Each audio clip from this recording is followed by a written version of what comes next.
భారత మాతాకి జై, భారత మాతాకి జై, భారత మాతాకి జై. ఈరోజు ఒక మిక్స్డ్ ఫీలింగ్ తోటి ఇక్కడికి వచ్చాం. సినిమా విడుదలైన సందర్భంగా మేము చాలా ఉత్సాహంగా రావాలనుకున్నది వెనకాల ఎక్కడో మన దేశం గురించి మన సైనికులంతా అక్కడ పోరాడుతుంటే మనం దీన్ని సెలబ్రేషన్గా చేయకూడదు, కేవలం ప్రేక్షకులకి కృతజ్ఞత చెప్పేలాగా ఒకటి పెట్టుకున్నాము అని అనుకుని కేవలం మా సపోర్టు ఈ సందర్భంగా సైనికులకి, దేశం గురించి పోరాడే వారికి మేము కేవలం ఇక్కడి నుంచి మద్దతు కాకుండా ఈ సినిమా నుంచి వచ్చిన కలెక్షన్స్లో కొంత భాగం మేము మన పోరాడే సైనికులకి, రక్షకులకి ఇస్తామని చెప్పి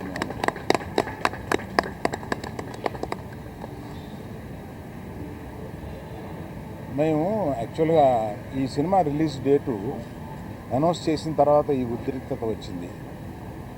మేమందరం కూర్చొని ఇది సినిమాని వెనక్కి తీసుకుందామా, కొంత పోస్ట్పోన్ చేద్దామా అని కూడా ఆలోచించాం.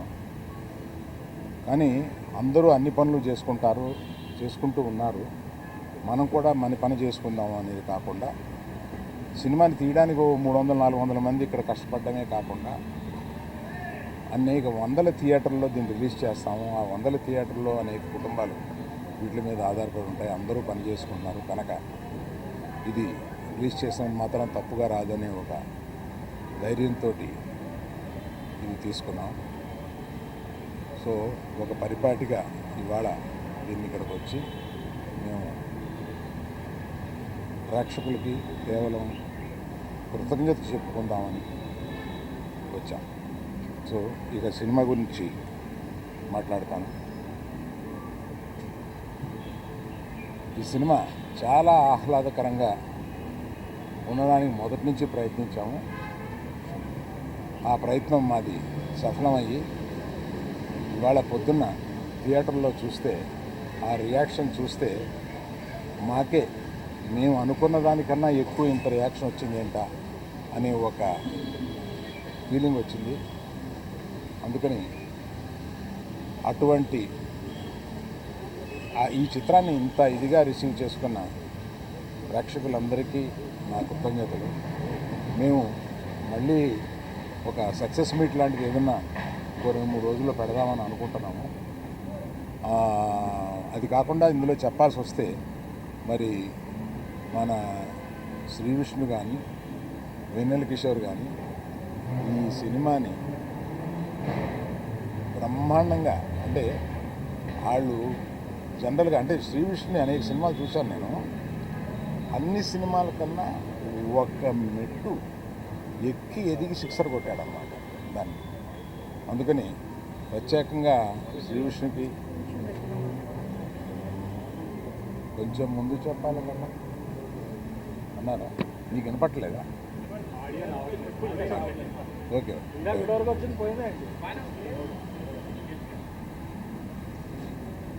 సో శ్రీ విష్ణు గారు అంతా చాలా బాగా చేశారు. వెన్నెల కిషోర్ గారిని ఏదో మనం మామూలుగా ఓ కమెడియన్, ఫుల్ లెంగ్త్ కమెడియన్ ఏదో అనుకుంటాం, ఒక సైడ్ కిక్ అనుకుంటాం, కానీ ఫుల్ కిక్ ఇచ్చి కొట్టారు మనకి. ఇతను చూస్తే ఫుల్ కిక్ వస్తుంది అన్నమాట మనకి. అట్లాగా ఒక సెకండ్ హీరో లెవెల్లో మొత్తం హీరోతో పాటు ఉండి సినిమాని నడిపించారు. వీళ్ళందరినీ నడిపించిన దర్శకుడు కార్తిక్ గారికి కృతజ్ఞతలు. అలాగే మా కో ప్రొడ్యూసర్స్ ఇద్దరు వచ్చారా? Hello sir. సో ఈ సందర్భంగా అందరి టెక్నీషియన్స్ గురించి, అందరి గురించి, మా ఎడిటర్ గారు కూడా ఇక్కడే ఉన్నారు, అందరి గురించి వివరంగా నేను ఇంకో ఫంక్షన్లో చెప్తాను. ప్రత్యేకంగా ఇవాళ అంటే వీళ్ళు ఎప్పుడో కానీ కనపడరు. బాను కొంచెం ముందుకు రా. ఆయన సినిమా దర్శకం చేస్తుంది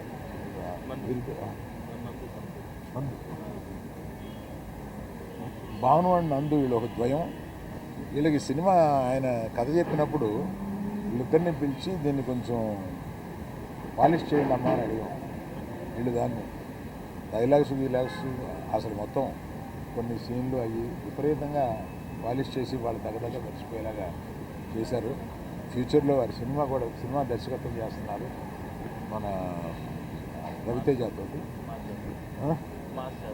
మాస్ జాతర. సో అది కూడా సక్సెస్ అవ్వాలని కోరుకుంటున్నాను.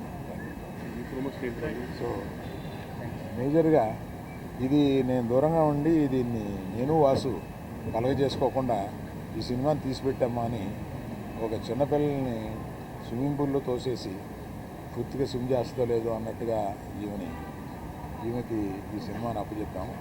బ్రహ్మాండంగా తీసిపెట్టింది. నేను సమర్పుడుగా మాట్లాడుతున్నాను కానీ నిర్మాతగా ఈవిడ మాట్లాడుతుంది.